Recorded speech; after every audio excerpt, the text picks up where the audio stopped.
21 years ago, in their seminal Harvard Business Review paper, The Core Competence of the Corporation, C.K. Prahlad and Gary Hamel challenged companies not to think about their businesses as a collection of strategic business units, but as a collection of skills, systems, and values that could deliver benefit to customers. Today's radical innovators all view their organizations through this lens, looking below the surface for ways to leverage the unique competencies that will give them competitive advantage in new markets. Let's look at the Walt Disney Company to understand the power of uncovering and leveraging core competencies as a source of continuous innovation.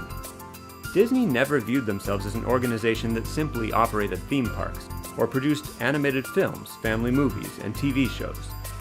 Disney defined their organization around a set of core competencies that could be the basis for a stream of new, exciting products and services for their customers. As we'll see, Disney distilled their business into two core competencies: storytelling and set management. When they looked at the skills, processes, values, technologies, and assets that crossed the organization, and looked back at all of their landmark achievements in the marketplace, it was clear these competencies were world-class, and they were using them to deliver customer value. Today, Disney continues to build an innovation agenda around these competencies and a set of benefits that deliver joy of use and community to their customers.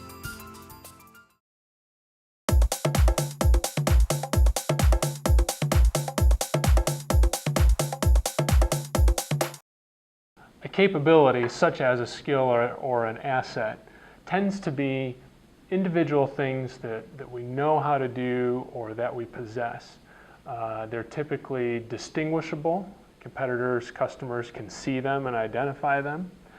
And customers or competitors may actually be able to copy them as well. A core competence, in contrast, is a bundle of these capabilities that are woven together in such a way that they deliver customer value and competitive differentiation that can be sustained over the long term. So there's this interconnectedness between the capabilities as they bundle up to a core competence that you can't see it, you can't touch it, feel it, hear it, and that makes it extremely difficult for competitors to replicate. It's that one or two things that's sustainable, lasting, and have a potential to extend into other industries. It's the fundamental why you're successful today, and it's the seed for why you will be successful in other businesses. Companies that understand what they do well and have an intuitive knowledge of who they are, what they do well, give themselves the greatest freedom to pursue new opportunities.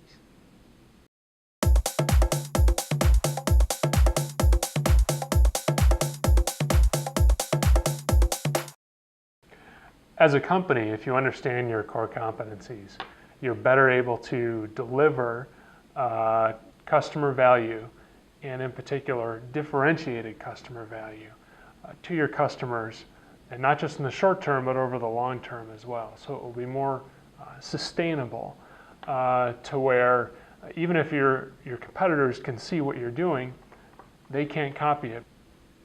It's a fine line between a core competence and its building blocks, the skills, process, technology, values, and assets. In the innovation process, the more broadly we define the competence, the more powerful it is for inspiring new ideas.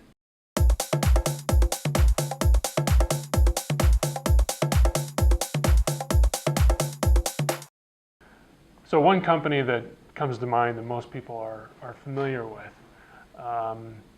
is Whole Foods, the grocery store, is an excellent example of a company that has created a premium organic shopping experience at the mass level. If you look at their individual capabilities, things like sourcing from local and more national food sources, delivering a premium shopping experience in the store, knowledgeable staff, any one of those capabilities individually can be replicated. But to bundle them together in an interconnected way is extremely difficult to copy. Some grocers have tried organic sections in their departments. You have local organic grocers, but no one has delivered that premium organic shopping experience at the supermarket level nationwide like Whole Foods. One good example is Honda. Their competency in small engine that extended from motorcycles to cars, and now they're making airplanes, continuing on their core competency in small engines.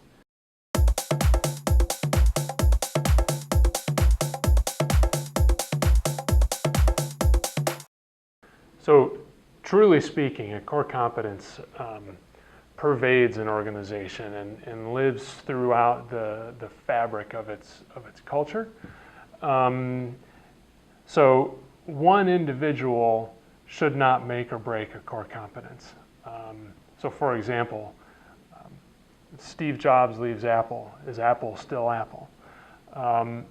And we would argue that a true core competence outlives the individual. It's embedded in the skills, processes, technologies, and values and assets that exist throughout the company.